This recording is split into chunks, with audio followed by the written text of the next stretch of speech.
Now I'm going to give you some speculative thoughts on the future. None of this is guaranteed, just my ideas. So let's start about transitioning to DevOps. Now that you've taken this course, your management's going to say, okay, you're now an expert in DevOps. Uh, why don't you help us adopt DevOps things? And so these are some ideas to help your organization. First of all, look at the four DORA metrics. You remember what they are: the lead time for changes, change failure rate, deployment frequency, and mean time to recovery. And you determine the current values of these metrics for your organization, and you devise targets that you would like the organization to achieve. Adopting DevOps is not free. There are tools, there's training, uh, there's reorganization of personnel. And so you need to have a cost estimate for the adoption of particular DevOps processes, together with the improvements in the metrics. If you put those together, then that'll enable your management to determine whether they wish to invest in adopting DevOps. To estimate cost, organize a pilot project. You will need a budget for the pilot project, and you need a pitch for management. So you put together a pitch, and it includes: what are other organizations in our field doing? What are the potential benefits? Here's a potential pilot project. What do you expect to learn from the project? What's the time and the cost for the project? Okay, so that'll be the management pitch, and then managers will decide whether or not to go ahead in terms of DevOps. The next topic is the evolution of DevOps. So there are three trends that will shape the immediate future, talking short term. Standards and de facto standards, the evolution of markets, tools, and vendors, and the application of DevOps to domain-specific problem areas. So standards. So there's an ISO standard in information technology / DevOps, and you can read that. This comes directly from the standard, and there's a link to it in the bottom. Standards tend to be very wordy. There's also the notion of de facto standards. So a de facto standard is a custom or convention that has achieved a dominant position by market forces typically. Tools may become de facto standards, and other tools will be built on top of them. For example, OWASP is a de facto standard for talking about security of web systems. And there are scanning tools that have been created to invoke OWASP during runtime. There are currently too many vendors, too many tools. There are over 400 at least. And these vendors will consolidate, and when there's consolidate, tools will disappear. Okay, and an associated trend is that organizations are going to want to hedge their bets in terms of their cloud dependency. And so there'll be a growth in terms of multi-vendor cloud environments. And so some tools are cloud agnostic, and they have the virtue of being virtual usable on different cloud providers. They have the disadvantages if your specific cloud provider has features that are not available on other cloud providers, you can't use it with a vendor agnostic tool. Another trend that I expect to see is the growth of end-to-end deployment pipeline tools. Currently, there are specialized tools for different portions of the DevOps process lifecycle. We already see that with GitLab. Tool change from a single vendor that are integrated and that cover all or much of the cycle will become more common. Again, I refer you to GitLab. So you can expect to see the emergence of tool language translators. We've invested in this particular collection of tools. We have a bunch of scripts that run on this collection of tools. We want to move to another collection of tools. What do we do with all these scripts? And you can sometimes automate the translation of that from one tool chain to another.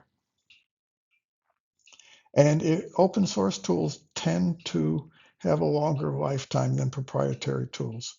They're typically supported by one or more companies, and they provide employees to support the tools. So if you use open source tools, your organization can avoid vendor lock-in and tools disappearing because of the mergers and so on. And there'll be domain-specific problem areas. So you will see DevOps for machine learning. I talk about that in the next section. Specific DevOps practices for government or other organizations that don't build their own software, but they contract their software. There's a notion of database DevOps. So you'll start to see these domain-specific areas. Okay, so let's turn to AI engineering. So the application of DevOps to machine learning and other kinds of AI systems. So there are three aspects to this. One is what's called ML ops. So that's the application to machine learning.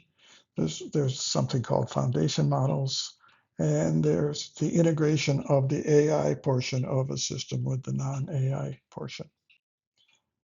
So ML ops is a term given to the preparation of a machine learning model, and it's a machine learning model that's designed for a single task. And it builds on the lessons of DevOps in terms of managing versions. So if you look at the practices, data versioning and management, you have a collection of data that you use to train it. Keep track of that. Experiment. Let's test a particular model. Okay, let's keep track of that. Let's version the models that we generate. Let's keep track of that. Models get trained and retrained. Let's keep track of that. Models get deployed. We need to keep track of that. Models get monitored. We need to keep track of that. So all of these things are ML ops specific practices applied to models, but they build, I think, in an obvious way on the DevOps practices. It's also possible to customize foundation models. So foundation models are the general purpose models trained on massive amounts of data. Chat is the obvious example. And they need to be customized to achieve specific tasks. Customized techniques are fine tuning, prompt engineering, and something called retrieval augmented generation. And then once you have the AI model, you need to integrate it with the non-AI lifecycle. So the picture on the next slide shows a complete lifecycle of a AI system.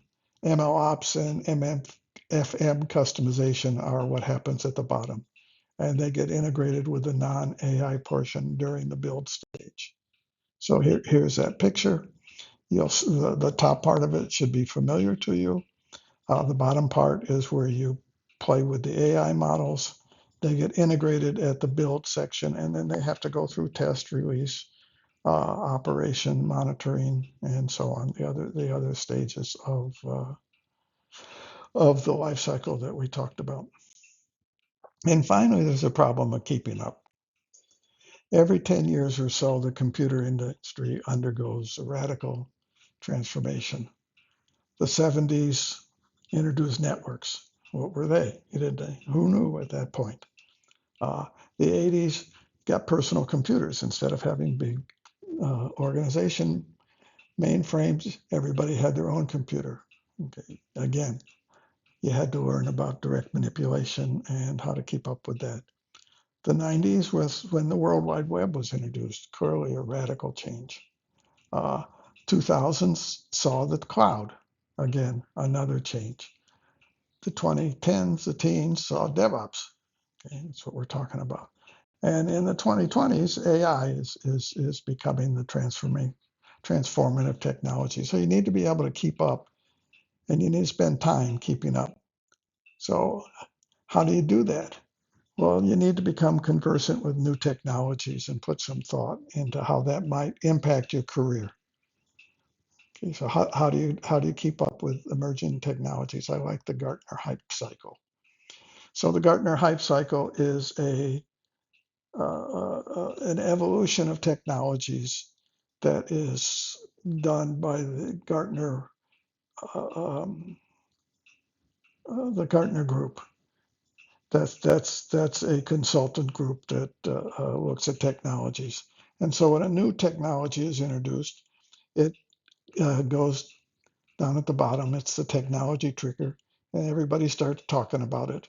and it grows in terms of buzz, I guess is the word, until you get to the height of inflated expectation. This technology is going to solve the world's problem, or at least the IT portion of the world's problems. And then people start using it, and it's not as good as a silver bullet. It does have some problems, and you get what's called the deflated expectations. And this goes down until the trough of disillusionment. Oh, this thing is no good. Don't use it. Blah blah blah. I tried it. It didn't work. And then some people have had success with it. Others have had failures. And the pros and cons of the technology uh, stabilize, and you get into a um, a reality kind of check where the technology is known, pluses and minuses are known, tools appear for that particular technology. And so if you look at the Gartner hype cycle and you say, okay, what are the emerging technologies? And you have to decide, on the left-hand side, you have to decide how much time you're going to spend exploring them. But at least you'll see the buzzwords and the terms. And then depending on what kind of position you have, you might be interested in when it reaches the inflated expectations, or when it hits the trough of despair, or when it gets to sort of the productivity stage. So that depends on what kind of what person you are now, what kind of career you have. So the left-hand side is of interest to researchers. The right-hand side is of interest to production people. So I like the checking the Gartner hype cycle once or twice a year. And those are my thoughts about the future.